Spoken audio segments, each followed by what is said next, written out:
سلامونه او احترامات ګرانو کتونکو زه یم صمد انجم او تاسو ګورئ پاسون ټي وي. ګرانو کتونکو څنګه چې تاسو ته معلومه ده چې په 28 اپریل باندې د پاکستان زنده‌باد موومنټ په ګراسي ګراوند کې جلسه کېدو کې د هغې دپاره موږ سره دلته کې د منګورې د بازار د سوداګرو چې کوم مشر دی عبدالرحیم صاحب هغه موجود دی. د هغه تاثرات به تاسو ته ښیو چې د هغه د 28 اپریل باندې د هغوی د جلسې دپاره هغوی د خپلو کوم کسان چې کوم دي کوم سوداګر چې کوم دي هغوی ته دوی څه اعلان کوي دوی څه تاثرات دي. ستاسو پاسون نیوز انتهایی شکریه ادا کوم چې په دې اهم مقام تاسو ماله د خبرو موقع فراهم کړه. بنیادي خبره ده چې ډېر کربناک دردناک افسوسناک صورتحال نه موږ تېر شوي او دا تجربه زموږ شوې ده چې د اسلام په نوم باندې حکومتي رټ ختم شو، پولیس بې بسه شو. اوس موږ ته ښکاري ده چې د قومیت په نوم باندې زموږ آرمي د هغو بېعزتۍ کې په هغو پسې بدې ردې خبرې کوي. موږ داسې پښتانه نه یو، موږ داسې پښتانه یو، زموږ کلچر زموږ ثقافت دا خبره ښیي، تهذیب دا خبره ښیي چې دې آرمي زموږ دپاره ډېرې لویې قربانۍ ورکړي دي.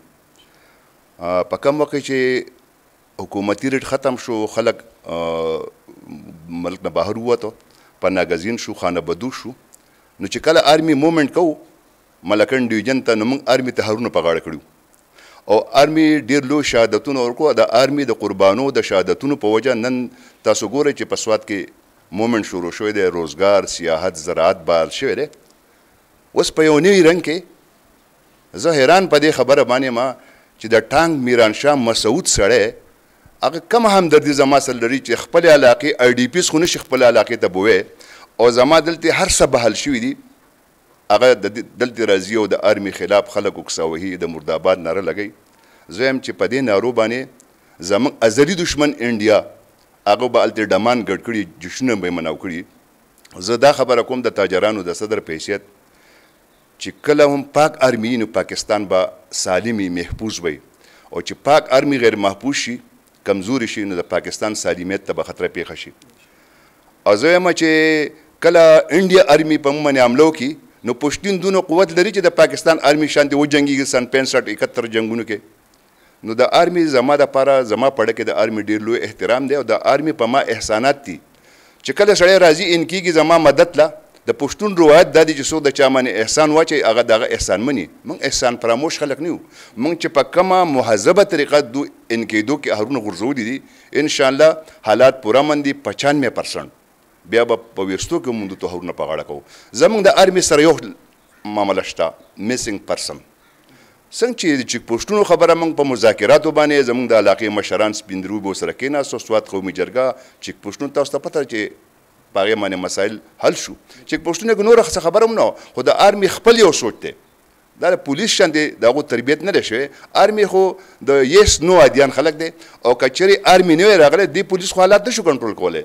نو که بعضې ځای کې د کلچر بېعزتي شوي، د پښتو روایتو بېعزتي شوي، نو په هغې باندې آرمي معذورت خواه هم ده او هغه نظام هغو درست کړی دی. اوس د میسنګ پرسن په بنیاد باندې هم دقه شانتې کېناسته غواړي.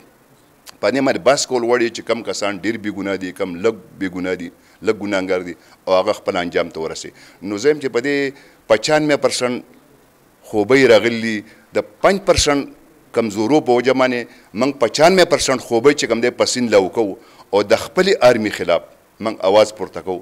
زه یم چې په رینګ روډ باندې کومه ناره پورته شوې ده بلکل غلطه پورته شوې ده چې جو دهشتګرد ہے اس کی پیچی وردی ہے. زه دا خبره کوم چې جو تحفظ ہے اس کی پیچی وردی ہے، جو امن بحال ہو گیا اس کی پیچی وردی ہے، جو خانه بدوش واپس آ گیا اس کی پیچی وردی ہے.